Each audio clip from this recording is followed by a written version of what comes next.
My name is Emily Carter, and for 6 years, I shared a life with a man I truly believed I'd spend forever with. His name was Daniel Brooks, charming, funny, the kind of man who made everyone in the room feel special.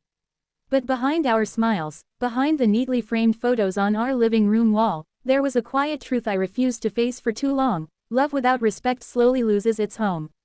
When Daniel and I first met, I was 25 and full of dreams. I had just started my career as a freelance designer, renting a small apartment in downtown Nashville. Daniel worked in real estate, confident, ambitious, and already successful. He was the kind of man who talked about building an empire together. And for a while, that sounded like a dream. He encouraged me to move in after a year of dating. "We'll save for a house together," he said. "It'll be ours." And it was. Or at least, it was supposed to be. We bought a little 2-story house with blue shutters and a small porch swing. I still remember painting those shutters myself, humming to an old country song as Daniel grilled in the backyard. It felt perfect, until small cracks began to show. It started with little things. "Why did you buy this without asking me? I think you should quit freelancing, I'll take care of everything."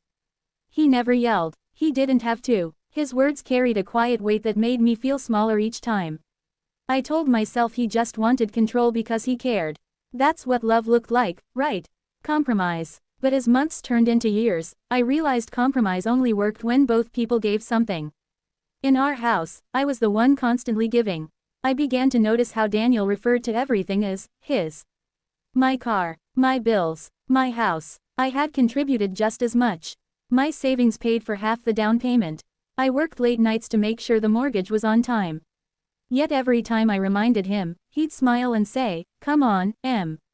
You know it's just a figure of speech." But it didn't feel that way anymore. One evening, after a long day of work, I walked into the kitchen to find him frustrated over something trivial. I had rearranged the pantry. He snapped, "You treat this place like it's your playground. You should remember whose house this is."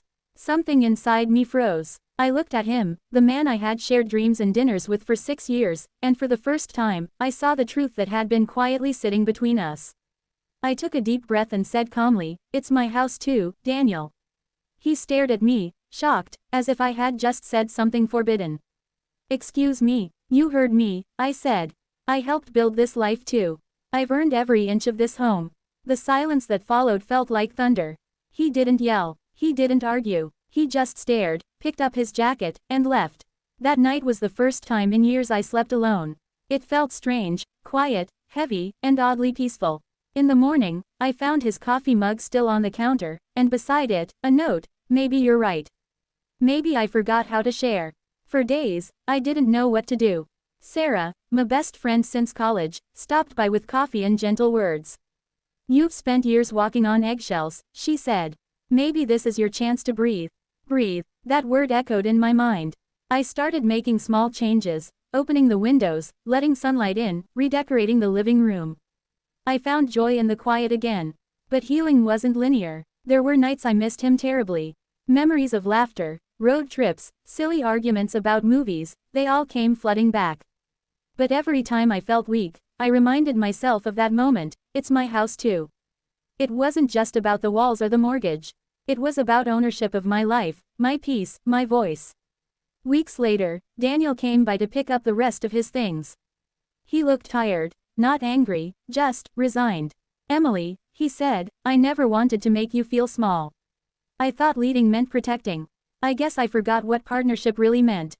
For the first time in months, I smiled, not with bitterness, but with closure. "I hope you find what you're looking for, Daniel," I said softly. "And I hope I keep finding me."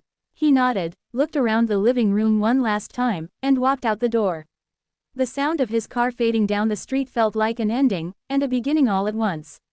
In the following months, I turned our house into my home. I repainted the walls, planted roses in the front yard, and even adopted a rescue dog named Milo. Life slowly found rhythm again.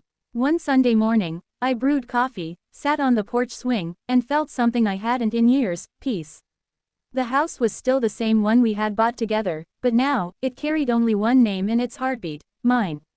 I learned that love isn't about possession. It's about partnership, respect, and choice. Sometimes the bravest thing you can do isn't to fight for someone, it's to fight for yourself. And if someone ever tries to make you feel like you don't belong in the life you helped build, look them in the eyes and remind them, with quiet strength. It's my house too.